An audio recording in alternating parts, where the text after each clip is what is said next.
We're always out in the community talking to the Industry Manufacturers Council, the San Gabriel Valley Economic Partnership. We have conversations with the business community through professional organizations. We work very closely with the Chambers of Commerce to talk about what their needs are. We use the increasingly valuable labor market data that the employers feed into our system to know what's important. Number one is leadership, because otherwise it's conversation with no implementation. And that's the second thing, is implementation through collaboration. Everybody's going to have to work together, but they're going to have their boots hit the ground and get their hands dirty and go to work and just make it happen. We need the collaborations with industry in order to align this curriculum and the needs and the skill sets.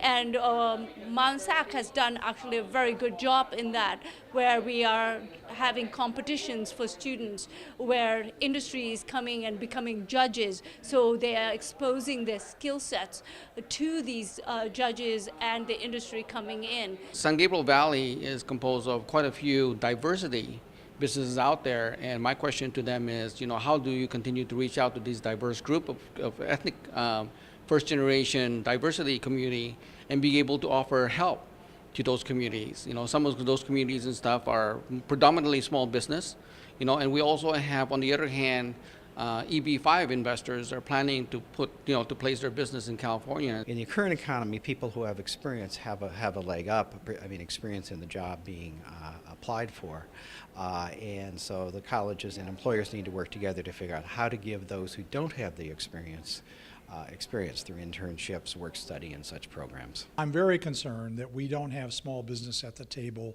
and engaged on what they need for their workforce education and training demands, because that is the population that can't afford to do their own training.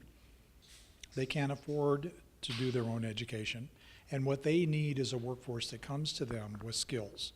And where we compete on the world stage is at the higher skill level jobs. So what we're trying to do in terms of the state agencies is to cross-coordinate so that we can provide the support and the flexibility so that regions can be thriving, so that the state can thrive. These critical conversations have been very good for bringing together partners and connecting the dots between the expertise and models and resources that every institution or organization or business would have. It's been very powerful, because then you can actually have 1 + 1 = more than 2. The employers are more motivated to work with us now too, because they have more of a vested interest in the person they hire being a successful employee.